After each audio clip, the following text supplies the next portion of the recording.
ছেলে বলে কি তার কষ্ট নেই? পরিবারের অবহেলায় নীরবে ভেঙে যাওয়া হাজারো ছেলের গল্প নিয়ে আসলাম আজকে এই ভিডিওতে। অনেক পরিবার মনে করে ছেলে মানেই শক্ত, ছেলে মানেই কাঁদবে না, তাই তার দুঃখ, কষ্ট, ভয় কিছুই গুরুত্ব পায় না। ছোটবেলা থেকেই তাকে শেখানো হয় কাঁদবি না, তুই ছেলে। এই কথাটাই ধীরে ধীরে তার ভেতরের আবেগগুলোকে মেরে ফেলে।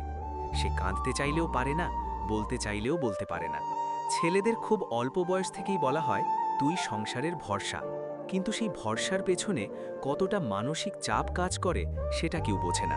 সে ভুল করলে শাসন পায়, কিন্তু ভালো করলে ততটা প্রশংসা পায় না। দায়িত্ব দেওয়া হয়, কিন্তু অনুভূতির খোঁজ নেওয়া হয় না।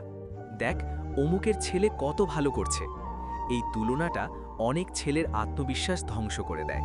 পরিবার বুঝতে চায় না প্রত্যেক মানুষের যোগ্যতা আলাদা। এই তুলনা ছেলেটাকে নিজের কাছেই ছোট করে দেয়। অনেক পরিবারে ছেলের মূল্য নির্ধারিত হয় তার আয় দিয়ে। যতক্ষণ সে টাকা দিচ্ছে ততক্ষণ সে গুরুত্বপূর্ণ, কিন্তু একবার যদি সে ব্যর্থ হয় বা সমস্যায় পড়ে, তখনই তার গুরুত্ব কমে যায়।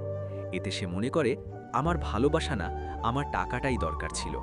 পরিবারের চাপে অনেক ছেলে নিজের পছন্দের বিষয় ছেড়ে দিয়ে এমন কাজ বেছে নেয় যা সে চায় না। ডাক্তার, ইঞ্জিনিয়ার, ব্যবসায়ী হতে হয় পরিবারের চাহিদায়। নিজের স্বপ্নকে কবর দিয়ে সে হাসে, কিন্তু ভেতরে ভেতরে সে ভেঙে যায়। যখন কোনো ছেলে বলে আমার ভালো লাগছে না, তখন উত্তর আসে এত ড্রামা করিস না। তার ডিপ্রেশন, একাকিত্ব বা মানসিক সমস্যাকে সিরিয়াসলি নেওয়া হয় না। ফলে সে একা একাই লড়াই করে, কারো কাছে কিছু না বলে। একজন মেয়ে ভুল করলে অনেক সময় বলা হয় ও তো মেয়ে, কিন্তু ছেলে ভুল করলে বলা হয় তুই লজ্জা দিলি। তার ভুলকে বড় করে দেখা হয়, ক্ষমার জায়গা কম থাকে। এতে তার ভেতরে অপরাধ বোধ জমে থাকে। অনেক বাবা মা ছেলেকে ভালোবাসলেও মুখে বলেন না, জড়িয়ে ধরে বলা হয় না আমি তোকে ভালোবাসি। ফলে ছেলে বড় হয়ে যায় ভালোবাসার কথা না শুনেই। সে বুঝতে পারে না আদৌ কেউ তাকে অনুভব করে কিনা। পরিবারে ঝামেলা হলে সবার আগে ছেলের দিকেই তাকানো হয়, সমাধান কর।